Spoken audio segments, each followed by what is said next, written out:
Hey everyone, welcome back to Fish Guy Charlie. First off, I'd like to say thank you so much for 20 subscribers. I didn't really think I'd get that far, or at least as of now. But today, we are going to be going over the care guide for a fantail goldfish. This is my fantail. His name is Franklin.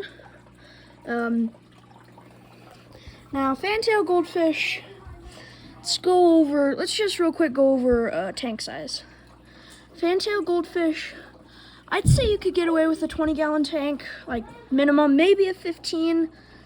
20 gallons probably be better. I have him in a 29, and I have him in a 29, his name,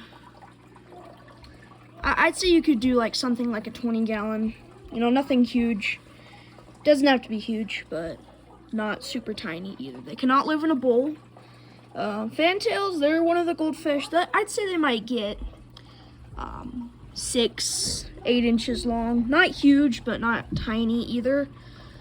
Diet, feeding them, you could just do goldfish food.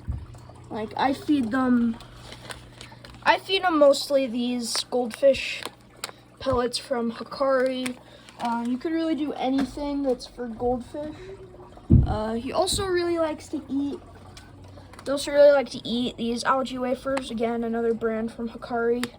Hikari is my most trusted fish food brand, but whatever you want to do works. Tank setup. Now these guys, you could do really anything. You could do a bear tank. You could do decorations. Just make sure that nothing isn't like super sharp, could damage them. They're a little more agile and than like something like a black moor or a bubble eye. So they're much more hardy as well. But really nothing that's too sharp that could damage them. I have like a piece of driftwood in here, a plant, an artificial plant, and this little tunnel. But and nothing. They're pretty strong fish. They're very hardy. So really, whatever you can do, just make sure it's not like super sharp. Let's see. There's a lot of things you can do. Tank mates. There's a lot of tank mates that you can do for these guys. Really anything. Like these guys, they're much more hardy and are usually put up with aggression much better than something like a black moor, which like this guy. They can be aggressive themselves, but I'd say you could do other goldfish like shabunkins, walk-ins. I have him with a shabunkin, a walk-in, a black moor, a kahuli loach, a tiny betta fish who I'm gonna move out, and then a swordtail and a few platies. Oh, and a pair of glowfish. I bet you could do you can do stuff like mollies. Well, maybe, no, stay away from mollies.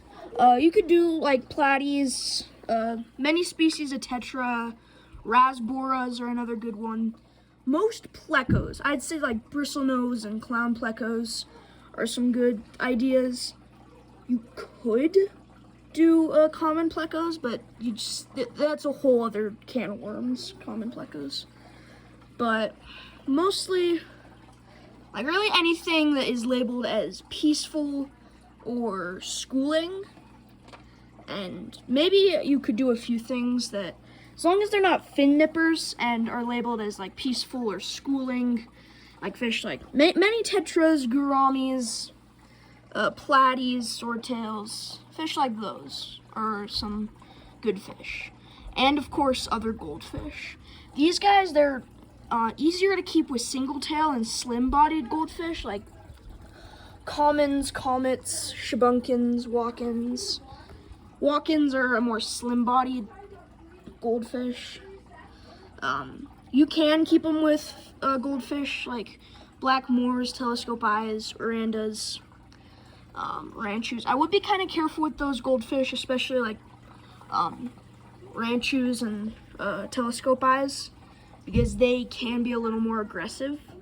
These two have been in the same tank for, I'd say, almost 3 years, so they've gotten used to each other. But, and also he's bigger, so he sees him as, I think he sees him as the dominant one, even though he's blind, but, and then you can also do something like bettas, but be very careful. I have him in with a little female betta, because the female bettas are usually a lot less aggressive than the male bettas, which is like this guy over here. But most fish are an ideal fish with goldfish, as long as they don't, as long as the fish like aren't aggressive or will fin nip. Like, I would stay away from like cardinal tetras, neon tetras, really any form of aquarium shark, I'd say stay away from.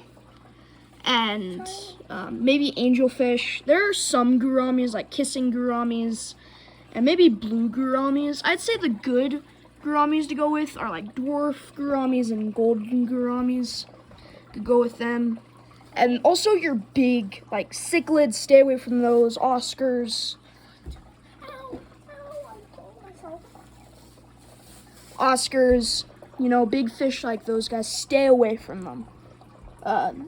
Anything that is big, like stay away from Oscars, stay away from most cichlids. You could do like, oh, I forget what they're called. There are a few like peaceful cichlids that I bet you could do with these guys. I've heard of people keeping them with angelfish, but you will want to be careful with angelfish because they're a cichlid, and cichlids can be very aggressive. Just make sure you don't have a mating pair with them. That's a good one to stay away from. Or mating pair angelfish, because they'll be mean to all the goldfish, all your other fish. And these guys, they're usually very peaceful fish. They can be aggressive at times, like maybe during feeding time, or like if they just feel like it. These guys, they're pretty smart fish. Like he's learned to recognize me. They know. Usually when I come by the tank, they think it's food time to eat.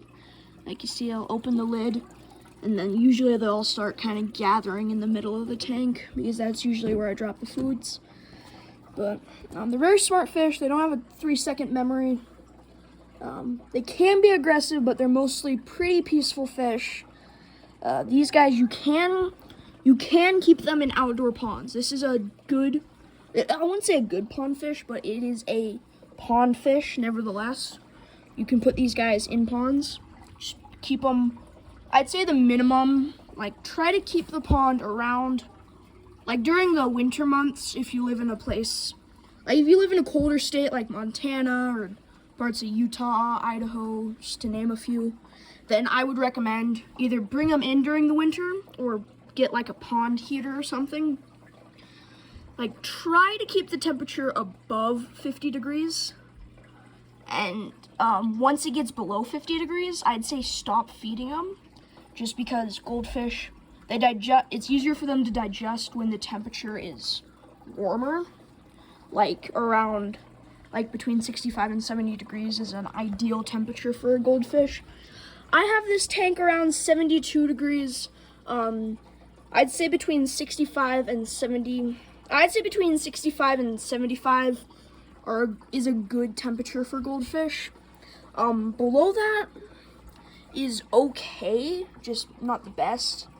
And above that is not really good, because these guys, they adapt. They're used to cold water. They're cold water fish.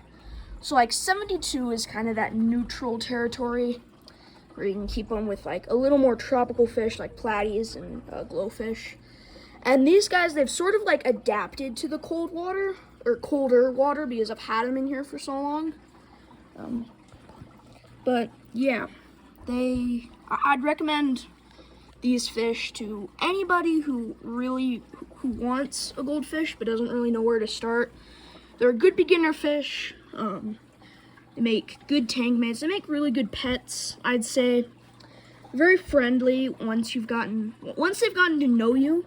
Like once you've had them for a few years, or even just a few months, once you've had them for that long, they're usually really friendly, and Like you see, they usually, when I'm right here, sometimes I'll be feeding my other fish in this tank, and I'll be right here. They're very friendly. They usually know when food's about to come.